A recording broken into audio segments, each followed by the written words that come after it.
Welcome to the second day of the summer school, which is not so summer anymore. We are going to start today by Lars Linsen. He's really well known researcher in the medical visualization. He did his PhD in Karlsruhe University in Germany, and then he followed up through many universities through the world. So he did postdoc at California, then he was assistant professor at Ernst Moritz Arndt University, and later on also assistant professor at Jacobs University, where he actually also became a full professor, if I'm correct. And then currently he's a full professor in Münster, Germany, where he's leading a visualization group. So I'm looking forward to the talk about the ensembles and cohorts. Lars, thank you very much for the introduction, and thank you for inviting me. It's a pleasure to be here and present within the BioMedVis summer school. I'm happy that you all got up early for the talk, so thanks for being here. And so what will I be talking about? Well, first it's about interactive visual analysis, right? So here we have the VIS part in here, and then I focus on ensembles and cohorts within medical applications. So that's the med part that we have over here, right? So it's about VIS and med, and I will talk about ensembles and cohorts. And you may wonder, well, why do I talk about those two things together in one talk? Well, the reason is because there's actually quite some overlap if you look at the methodological level, because basically both require us to do comparative analysis of multiple data sets, which in this context are spatial data sets, sometimes even spatial temporal data sets. So yesterday, Katka already introduced the concept of cohorts to you. The Meister briefly mentioned the ensembles, but maybe that needs a little bit more of an explanation. So what are actually ensembles? Well, that's an ensemble, but that's not the ensemble I will be talking about. But we can start from there. And then we grab one of these guys, put them into a scanner, get some imaging data out of that, do some image segmentation, and then extract some geometry. And once if we have this geometry, then we can actually run some simulations on this scanned data that we got, right? So the idea of the simulations that we can simulate medical processes on scanned subjects. And that the scanned subjects is important because that allows us for performing a personalized treatment planning. And that's really the goal here, right? So you have people and you want to do a treatment plan specifically for these people. So we use scanned data from that person, then we run simulations on that, and that allows us to do some treatment planning. Let me give you one example. So in the first part of my talk, I will be using this example of radiofrequency ablation. What is that? Well, basically, it's a minimally invasive process where you stick a needle into the body of a patient, and then the tip of the needle starts heating. And if that heating takes on for a while, it will start burning the tissue that you have there. What do you do with that? Well, typically you try to destroy tumors with that, right? So you take the needle, put the tip inside the tumor, and then you start heating, and then more and more this tumor will be burned or ablated is another word for it, right? So that's what it's called, ablation. So the tumor gets ablated, and yeah. Then that is the main treatment goal. But it's not as simple as that, because you see there are also some other tissues in here that may affect this whole process. What you see over here, in addition to the tumor, these are the blood vessels. And the blood vessels, they basically have blood inside, and that blood is flowing through the vessels. And if the blood is flowing, it actually takes away the heat. It transports the heat away. And that effectively functions as a cooling mechanism, right? So that means the heating gets reduced in these areas, which may then lead to the fact that the heat is not propagating homogeneously in all directions, but it actually depends on the data that we have there, on the geometry that we have extracted from the scanned person. Yeah, and so the goal, of course, here is that the tumor gets fully ablated, right? So the ablation area, which is the area that is fully burned, that should include the tumor, possibly also with a safety margin around the tumor to be on the safe side. Yeah, so the goal for the treatment planning is to figure out where do I need to place the needle and how long do I have to run the heating process such that the tumor is fully ablated. Because if it's not fully ablated, if there's some piece left, that may have the tumor start growing again, and that is what you want to avoid. Of course, on the other hand, you also don't want to destroy healthy tissue. That means your coagulation area should be as small as possible. It should include the tumor fully, but otherwise be as small as possible, such that no healthy tissue is being destroyed. Okay, so now you have understood what a simulation is, but I still haven't talked to you about the ensemble. What is now the ensemble idea? Well, basically, if you run such a simulation of this process of heating from the needle, then this is affected by a large number of tissues involved, And these tissues have a number of properties. Yeah, so not every tissue has the same property of propagating the heat, for example. Yeah, and these are parameters that need to be set for the simulation, but you don't know these parameters, right? So the best you can do typically is you look it up in literature from people where this has been examined, typically done after they're dead, right? Then these kind of values are being measured, and those you can use as an estimate.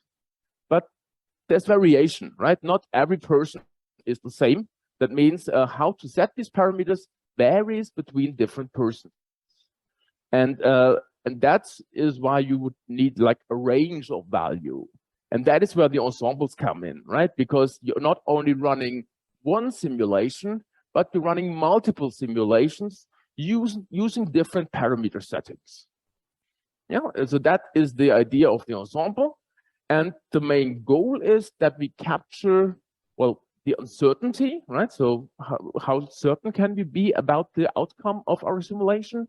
And also to measure the robustness or sensitivity of our outcome with respect to the parameter setting. So that means if I change the parameter setting a little bit, does that lead to a completely different outcome? Or does it just also, well, it's negligible maybe, yeah? So these are important things to know. That means for the visualization tasks that we have here, on the one hand, we want to estimate and convey the uncertainty that we have in the outcome. And the other part is where we want to analyze the influence of the parameters on the simulation outcome. So these are the two interesting parts here. Let me start with the first one, right? So let's look at this uncertainty. And again, I will use this radio frequency ablation as an example though for the methods that we have here. Good. So the primary goal is actually not to show the uncertainty, right? So the primary goal is to show the most likely case. So what is really the most likely outcome of our simulation? That's what we're really interested in. Yeah. But on the other hand, we should be aware that this is not 100% certain, and we should also convey the uncertainty of the simulation outcome that we have. So that's like the secondary goal that we have here. And one should also distinguish when developing respective methods, visualization methods, where and how this is supposed to be used. Because there's quite some difference between using visualization in a clinical setting and in a research setting. I think yesterday this question already came up a bit. Is this used in clinical setting? Well, of course, in the end, we want to have that, but it's also a valuable contribution if we actually also have it in the research setting. Yeah. But let me first start with the clinical usage. If we are using a visualization of the most likely case plus the uncertainty in a clinical setting? Well, in a clinical setting, how does it typically, what's the workflow, right? The doctor steps out, looks at some images, makes a decision. That's the situation. That means we don't have the time where a user can sit in front of our pretty interactive visual analysis system, doing a whole lot of analyses for like hours and then figuring out something interesting. You don't have the time for that in a clinical setting. In a clinical setting, the doctor comes, looks at it, needs to get the message, right? And that means we don't want this system to be like highly interactive. Ideally, we just have like one image. You have one image, and the doctor looks at that. Here is such an image, right? So you see, this is like part of the outcome of the simulation. It basically shows the temperature field after some time, right? So the red part is where the tissue is fully ablated. The green part is where it's not ablated at all. And in between, you have some orange area where the tissue is like partially ablated. And that basically gives you the story, what's happening, like the most likely case. If you zoom further in, that means if you go a little bit closer to that picture, closer to the screen, or even not even closer, you see that there's more information. Oh, this is hard to see here. Let's look at this one. You see there's some more information being covered here, right? So not each voxel that we have here is not just one color, but actually has a little glyph in there. What does this glyph represent? Well, it represents the most likely case plus the uncertainty. The most likely case here has been estimated as the mean of all simulation runs. And then this is color-coded in the ring over here. Yeah, you have a little ring that you have, and you have the inside of the ring and the outside. A bit hard to see on the screen here. Anyways, so that's what we have. So the ring represents the most likely case. And then we take the mean and we add and subtract the standard deviation, and that captures the variance that we have there. That is the uncertainty, and that is what we use for the inside color and the outside color. And if we use perceptually uniform color space here, then if you zoom out, those colors mix, and they mix again to represent the color that's in the ring, right? So the three colors together mix again perceptually to become the color of the ring. And that means if you just look at it from far, you see the most likely case. If you go closer, then you see, okay, there's a bit of uncertainty here. There's no uncertainty there, no uncertainty there. But in this area, there is some uncertainty. And that is what you convey from one still image. Yeah, and that would be a setting that can be used in a clinical environment. How about the research environment? There, the situation is different, because there you actually have people that look at this data for like a long time and try to get everything out of that and try to figure out what are the dependencies in there, where is the uncertainty high, and possibly why is the uncertainty high, etc., etc. So here we can really use interactive 3D visualizations and all the kind of things that we like to do. Here's one example where we used the simulation ensemble, and what we did here is we applied a hierarchical clustering on all the simulation outcomes that we get, right? So each simulation in the end has one temperature field as an outcome, and that temperature field we use to do a hierarchical clustering, and then we show the hierarchical clustering result here by looking at the mean of each of the cluster in the hierarchy. Yeah, so the top, that's the mean of all of the entire ensemble. Then we see we get two clusters and they split further, and so forth. And now if you look at these direct volume renderings, these are direct volume renderings, they all have the same transfer function. They you see some differences. But of course, if you really want to analyze where is the uncertainty, that means where are the differences, why don't we just really compute that and only look at the different volumes? So this is the volumes of the differences of each of these clusters to its parent, right? Of course, the root doesn't have any difference to its parent, doesn't have a parent. Yeah, but for example, this one and that one, it's again a bit hard to say, so the areas where they differ from the parent are very similar. Yeah, so you see it's basically around the needle, right? So here in the middle, you see a little bit of a brighter area, and then around that, that's the needle. And so around the needle, we have the highest uncertainty. Okay, then what's again a bit hard to see, this actually is bluish and that is reddish over here. I don't know, can you see that? It's here on the screen, it's visible. Here it's a bit hard to see. So this should be blue and this should be red in the same area, right? Here we have blue, here we have red, and it's actually at the bottom, not at the tip of the needle, but a little bit below. That is where we have basically these colors. And what do the colors represent? Well, they basically represent how much we differ from the parent. Yeah, and you see the one on the left, that basically showed blue, yeah, because the temperatures were lower, and the one on the right showed red because the temperatures were higher.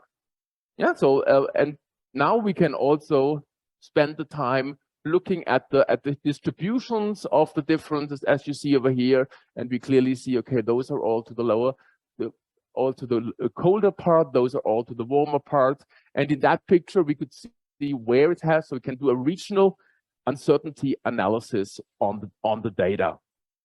And yeah, and it's also interesting how these uncertainties, how these values distribute, right? So for the picture I showed you before with the glyphs, there we basically assumed a normal distribution of our simulation outcome for each voxel, right? Because we took the mean and plus and minus standard deviation, that only captures the distribution perfectly if we have a normal distribution.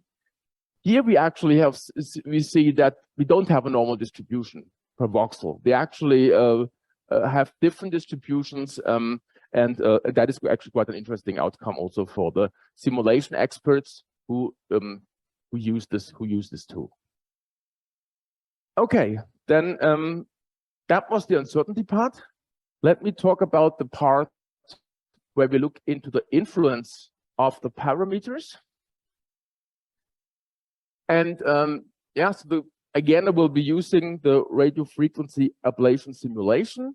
And as I had shown before, we have different tissues that are involved here. Actually, what I hadn't said yet is that this is a tumor. The pink part is a tumor, and that tumor is inside the liver. The liver is not shown here. The liver is basically everything else that's void space right now. Yeah. So the red parts here, these are the vessels, and we have seen that the vessels have a big influence on the simulation outcome. The pink part, that is the tumor. The green part is the ablation area, right? So that's a simulation outcome. This is the area that is being ablated. And then we have the liver that's around there, right? So basically we have three tissues involved here: the liver, the tumor, the vessels. And then we have to set the parameters for those three tissues. And we have multiple parameters. For example, here we are looking into the thermal conductivity, and we have the thermal conductivity of the vessel and the liver and the tumor, which basically spans a three-dimensional parameter space. And then in order to create the ensemble, we need to sample that parameter space. That means we are sampling in the 3D space, and you see each of these dots here, each of them represents one simulation run. And and then if we have that, then we can go ahead and do comparisons, right? I can pick one simulation run, for example, the green one here, and I can compare it to another one. Yeah, so that would be like a pairwise comparison that we can do.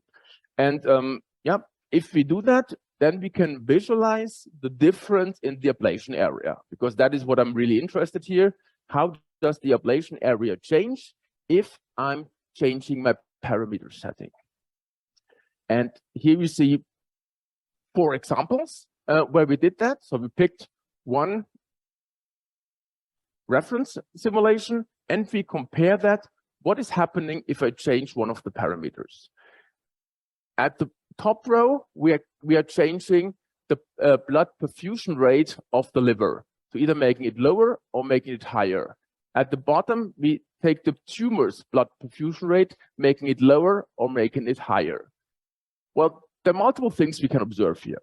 The first one is, oh, I should mention, these are 3D visualization, and this is a 2D visualization of a slice. And also the slice has been used here to cut open the ablation area so we can look inside. Yeah.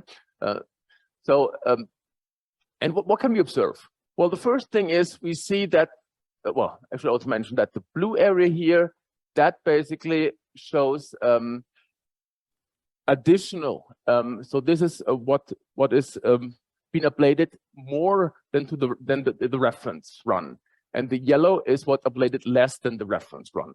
Yeah, and then what we observe here is that well, first of all, it seems that the liver blood perfusion rate has a bigger impact than the tumor blood perfusion rate. So you see these areas here, the red, the blue, and the yellow one, they are larger over here than they are down here.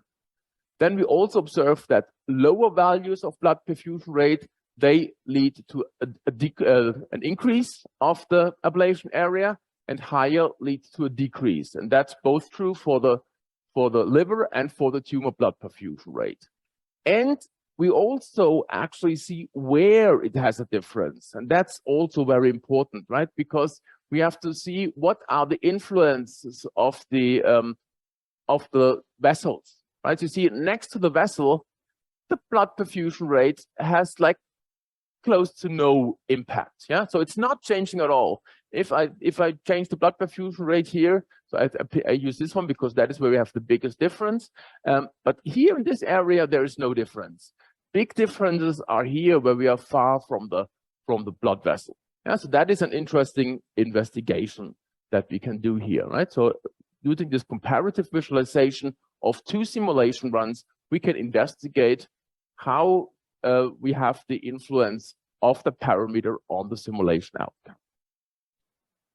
We can take this one step further by not just comparing 2 simulation runs, but get an overview over the entire ensemble. That means analyzing the whole parameter space that we have.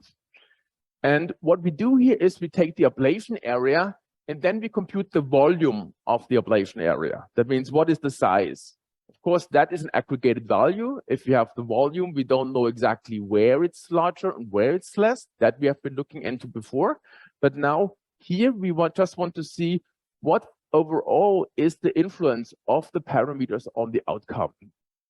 And what we did is then we took the minimum and the maximum ablation volume that we have, and we put that into different slices, different intervals, and then these intervals, you see, they have like the same difference, and then we visualize which areas of the parameter space correspond to these ablation area volumes. And again, there are multiple observations we can make from here. The first one is that the vessel blood perfusion rate, the one that goes upwards, that one has no influence, right? So you see it's constant in this upwards direction. Yeah. So so the vessel blood perfusion rate has no input, which makes a lot of sense because it's actually not being used in the simulation that we are running here. The liver and the tumor blood perfusion rate, they instead have an impact. But what's interesting here is that the impact is not linear, right? So you see that these slices, they actually get bigger. Yeah, so they get bigger over here, although the intervals are the same here. These slabs that you see here, they get bigger, right? So you see that this is that there is a nonlinear trend, a nonlinear influence of the parameters on the outcome, which is something that was very interesting for the simulation experts. Okay, so basically what we've been doing here is we've been doing some similarity analysis. Yeah, that means we took the different simulation runs and we compared them to each other. Well, we did a pairwise comparison and we looked into this parameter space. For the parameter space, we actually used the derived value, which is the volume of the ablation area, which is just like one scalar value. One could, of course, also base the simulation analysis on the outcome of the outcome of the simulation, right? So not just the derived scalar value, but the entire field that we have there. So we have this spatial variation being captured. So that that we can also do, and I had showed you before that we could do something like hierarchical clustering.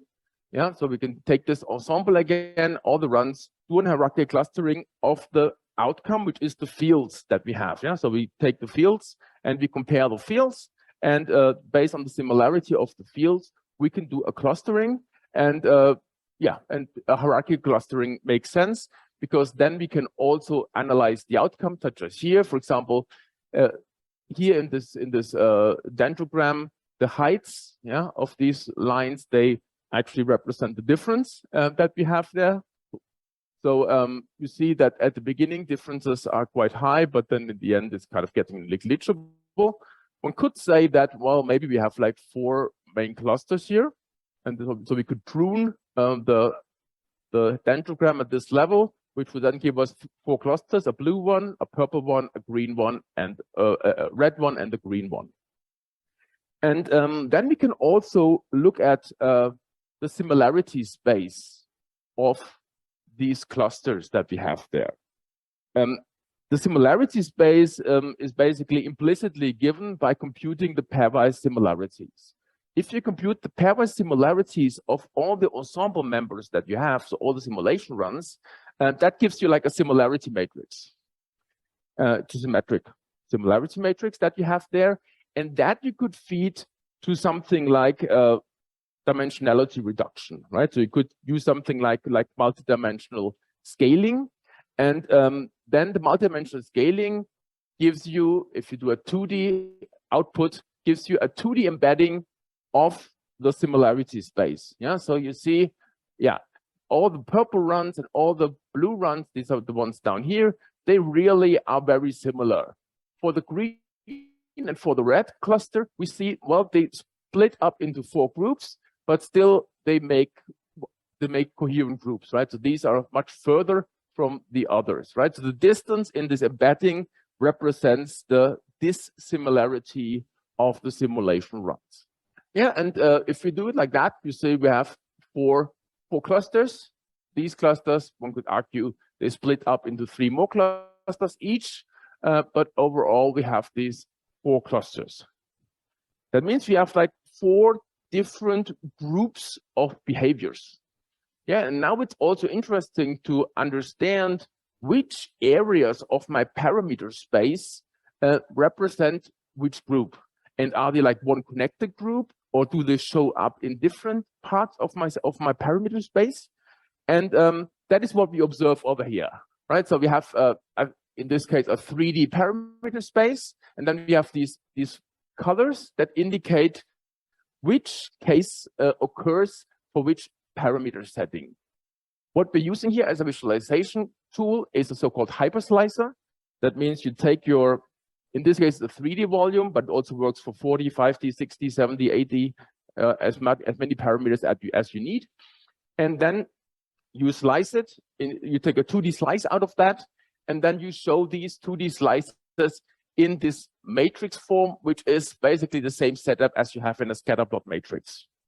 Yeah, so, and then we can show in this hyperslicer which clusters correspond to which areas in the parameter space. And here, as I said, we have 3 parameters that we're looking into, and we can observe which areas build which kind of connected area within the parameter space. This simulation that I've been using here, you see that some things that are strange over here, we didn't talk about that. This is actually not a radio frequency ablation anymore, right? So far, basically, we've been talking about radio frequency ablation simulations. This one is actually a blood flow simulation. right? So what you see over here, this is a blood vessel, and then we are simulating the flow within this blood vessel. And again, there are multiple parameters that can be chosen. Here, 3 of them are being varied. And then we build an ensemble again. Again, here, this is like this. This is the embedding, the multidimensional scaling embedding that you see over here. Each dot represents like one cluster that we have there. Actually, it's not true. This is not the multidimensional scaling of this is the parameter space embedding. That means here we are showing the similarity of the parameter values for the different runs. And you see here we don't have a clear separation, but in the similarity space we actually have like 4 clear cluster. In the parameter space they're not, but in the parameter space we are analyzing it over here like that. Good. So this is how we can get an understanding of how the parameters influence the simulation outcome. Actually, the simulation I've just been talking about, this blood flow simulation, that actually is not producing as an outcome one scalar field, but it's actually producing as an outcome fields that change over time. And they're also not vector fields, scalar fields, but they're vector fields. Yeah, so and what's also interesting for this blood flow simulations is that we can also do measurements, right? So for the radiofrequency ablation, well, you cannot do measurements. If you do measurements, the tissue is burned. Yeah, so then it's too late. I want to know it before the treatment where the tissue is being burned, not afterwards. Doesn't make much sense. For blood flow data, this is basically for understanding how the flow behaves inside the vessels. There we can also do measurements. Right, here is one example where the velocity of the flow is being shown, and the data has been acquired using 4D phase contrast magnetic resonance imaging. Yeah, so this is a method that allows you to do a dynamic imaging, right? So you measure things over time. Yeah, so it needs to be very fast. But it's possible to do that, so we really get dynamic images, and then we can compare that measured data against our simulations. The Meister yesterday already mentioned briefly this term data assimilation. That's basically the goal over here, right? So we want to analyze the measured data in conjunction with the simulated data. So we take our ensemble and measure data and see how well they match. And that's what we basically did over here. The approach, similar to what I've just showed you before, we use a dimensionality reduction of the similarity space. That means we compute the similarity now of all the fields at all times, yeah, and then we do not project it into 2D as we showed before, but only into 1D. And we do 1D because then we can actually show the evolution over time using a plotting of this 1D embedding over time. Yeah, and that actually gives you quite intuitive visualizations of how the simulation change over time. This dashed line here, that is basically the measurement. The measurement we use here is actually from a phantom, right? So you have a phantom of a vessel, and then you push some liquid through it, and then you do measurements, and you do it once the thing has stabilized. So that's why here we actually don't have any spatial variation; it's just constant. But then the simulations, they do start filling, and they are supposed to converge, and they are supposed to converge to this dashed line basically. And you see 2 groups of simulations. So you see we run all kinds of simulations using different parameter settings, and we have 2 groups. This group down here actually does not assimilate the measured data very well. Yeah, so you see we're quite far from the dashed line. That one is doing a better job, and it's also like converging. Here we have also some oscillations in there, so the simulation somehow didn't run that well. And here they start assimilating the line, but they don't get there, right? So there's still quite some gap between the outcome we get from the simulation and the measurement that we have there. But that's actually really true, right? So if you look at some volume visualizations, here, for example, we have some streamlines, yeah, and you have a streamline of the measured data and a streamline of a simulated data here after convergence. You see the simulated data is really like nice and smooth, whereas the measured data is actually, well, much more noisy. Yeah, so you see there actually still needs to be some work done in the flow simulation field to get those things closer together. Yeah, so you see that the simulations are not yet there where they want to be. Yeah, so ideally the simulations represent the data we have there, and then we can use the simulations to make respective analyses. If we are too far off, we cannot do that. But that is the goal of data assimilation. We can also look into where the differences actually occur. Right? So this is from the whole ensemble. We are showing where is the highest difference in velocity magnitude from the measured data, and we see it at the inlet and the outlet. That's kind of okayish, yeah, because at the inlet profile might be need to be a little bit to be adjusted or so. That's okayish, I guess. But then we also have it here in this bending, and then this here is an aneurysm. An aneurysm is like an expansion of the vessel. So this is pathological case. You don't want to have that. If it gets too big, at some point it may rupture, and depending on which vessel we're talking about, this then may even lead to death. Yeah, for example, to stroke. So this is something that should be analyzed, such aneurysms. Here we have some high differences in the aneurysm, and then also in the bending after the aneurysm. So this is definitely something that needs to be worked on. So the simulations, they are not yet there, right? So they need to be improved further. Okay, so far I've been talking about ensembles. What about the cohorts? Well, for the cohorts, we're not looking at this one guy over here, but instead we're looking at a group of guys. Yeah, and often also in comparison to another group of guys. Yeah, so when we look to cohort studies, what the goal is basically, we want to improve the diagnosis of a patient, right? So if a patient comes to a doctor, well, what is the typical medical workflow, right? So if a patient comes to a doctor looks at the symptoms and says, like, okay, I've had this case before, I know what this is, you get this kind of treatment. And so the diagnosis is clear because of the experience of the doctor. That is easy if you have some disease that is like widely known and the doctor has seen it many times. If you go to the doctor and you have like a rare disease that the doctor has not seen before, the doctor probably doesn't know what to do. Yeah, and the more remote and local the doctor is, the more this can happen.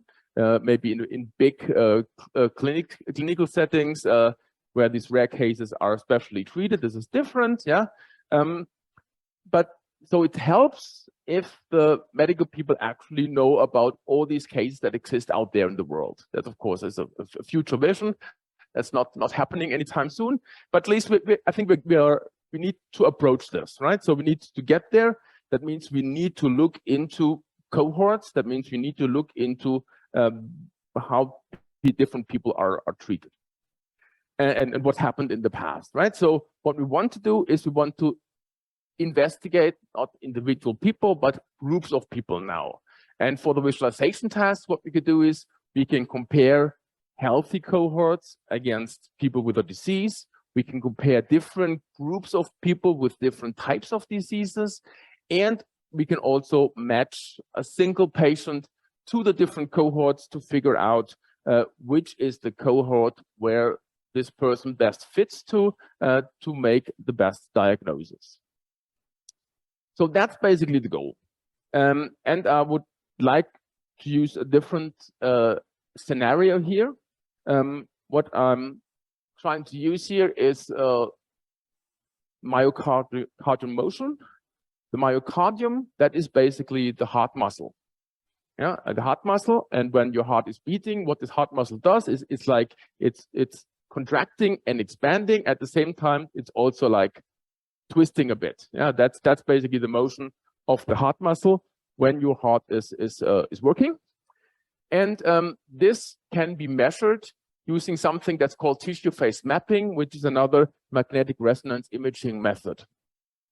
What is being measured are basically 3 slides of the myocardium. Here, that's the myocardium. Then you have a base, a mid, and an apex slice through the myocardium. And then you typically, well, the measurements are not so precise, so you kind of average over some segments. And then you have like 4 segments for the apex, and then you have 6 for the mid and for the base. And you typically use this kind of like bull plot diagram that you see over here to show these values, right? And that's what we could do for the 3 directions that we're measuring, right? When we're measuring the myocardial motion, that motion can, well, maybe I go back 1 slide. That motion can be longitudinal, it can be radial, and it can be circumferential. So these are the 3 motions that we have here, and those can be visualized, each of them with this setup that I just showed you. However, this is only for 1 time step. If I want to actually look at the time varying phenomenon that we are capturing here, I would like to see that over time. Animation is an option, but it's often difficult to keep the mental map when we do animation.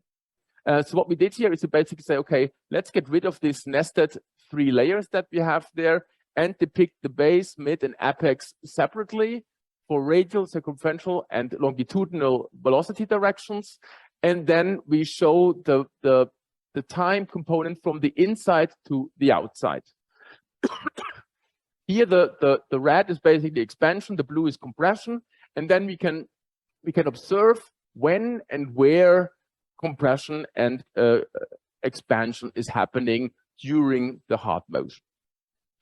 Okay, so that's basically the scenario that I want to look into, myocardial motion, but this is just about 1 data set. And now we want to look into cohorts. That means we want to take multiple data sets and combine them. And what we then have basically is per segment, we have such a line, a set of lines, like a collection of lines. Yeah, so they all show the different motions of 1 velocity direction of 1 segment. And that we need to somehow aggregate. And how this can be done is by using functional box plots. Functional box plots compute something like the median of these lines, plus some bands that capture the variation, like 25, 50, 75, or 100% of all the lines that we have over there. Yeah, and that can be done in this form of a functional box plot. And then we can use this functional box plot in our radial layout. And then it shows us the cohort with these functional box plots. And then we can compare a patient against the healthy control group, right? So the blue guys, that's the healthy control group. The red one is actually a patient. And then we can see where and how it deviates from the cohort. We can also compute this statistically. We can do a p-value test, and then for where the red dots are, this is where the test gives us statistical significance. But you see that, well, it's actually not working so well, the statistical test, because also for the other curves that you see over here, they are also not they're also outside the bands that we have computed from the functional box plots. In order to emphasize a bit more where the differences are, we can actually again compute the difference from these red lines to the different bands that you see over here. And if we do that, then we get this kind of picture, which nicely shows when and how much the patient's motion is different from the healthy cohort. Yeah, and that of course we should do for all 3 slices and all 3 directions of our flow, which gives us this 3x3 matrix of plots. And yeah, and we see that for some the differences are quite high, for others it's rather low. Yeah, so and then we can analyze what kind of pattern the patient has in comparison to a healthy cohort. Of course, the next step is then that you want to compare cohorts, right? So then you take the healthy cohort, not just one patient, but a group of patients that have the same disease. And then you can basically compute a functional box plot for the healthy group and a functional box plot for the disease group. And then you can look at them, compare them in juxtaposition, or also overlaid in a respective representation. And then you see where and how the differences occur. Yeah, and that is then the comparison of the cohorts that we have here. Good. Okay, maybe.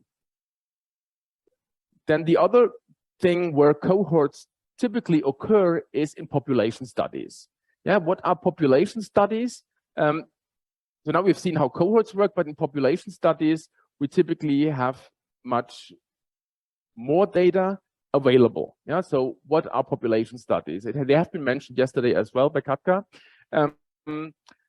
So there we had you basically have a standardized protocol, and that's actually important that you have a standardized protocol. That means all the people that you're examining, they all undergo the same examination. That means they get the same imaging, they get the same tests being done, they get the same measurements being done. Everything is exactly the same protocol, and then you can actually do comparison with that. And you have thousands of these people, and you have a large number of health-related values that you're measuring, and your data includes imaging data and a large number of numerical and categorical attributes that are being measured. There may even be some text involved. And what's also interesting for the epidemiologists is that you may scan the same group again 10 years later and see how things have evolved. Yeah, so these are some studies that are being taken. We've been primarily working with the SHIP study, which is the study of health in Pomerania. But that was like one of the early studies. Nowadays in Germany, there is this German national cohort, which basically has the same measurements being taken all over Germany, right? So you have different locations within Germany where the same protocol is used to measure thousands of people. And that, of course, is like a powerful database that we have there. And then we want to analyze that. Okay, but now we have images and other data. Well, how can we then maybe combine the images with the other data? And somehow here we have to extract like features from the images, because if you extract features, then the features can be then correlated with other numerical values that you have there, etc. What do you mean by features? Let me just give you one example. So here, for example, we tried to extract one particular segment, and then what we did is we did an over-segmentation of the imaging data that we have there, and then we looked into all kinds of properties that these segments have in a star coordinates setup, right? And you see the blue guys are the ones we're interested in, and the green ones are the ones that we want to separate them from. And then we played around with the star coordinates, trying to separate the blue from the green guys. And then this told us what would be good features to represent this structure here in the middle that we wanted to extract. And you see we are actually quite close to the ground truth that we have there. But so you see, there's a large number of features that can be used. We need to figure out which are the good features that we want to use.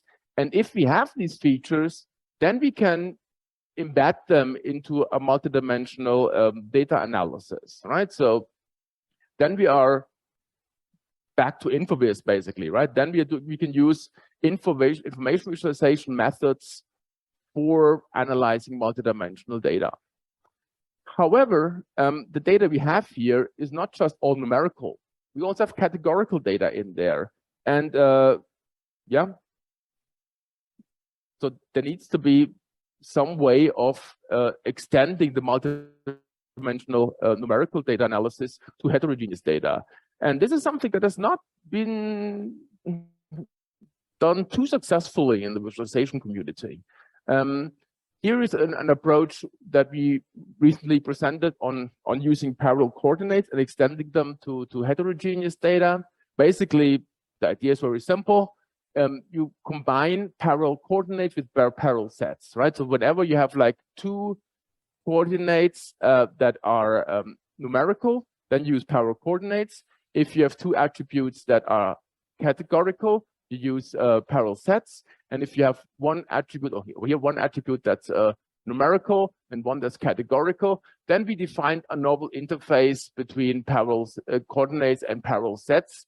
And like that, we have everything in one visualization, and we can do an analysis of heterogeneous multidimensional data, which is something that still needs to draw some more attention in our community.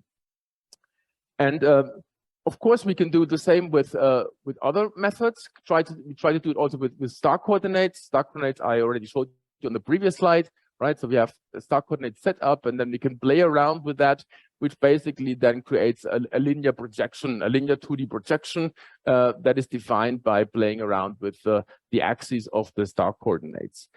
And here we also extended this approach, which is fully numerical, by also adding categorical attributes to the star coordinates. Yeah, but so these are some first attempts to go there, and I think there's more work that needs to be done there.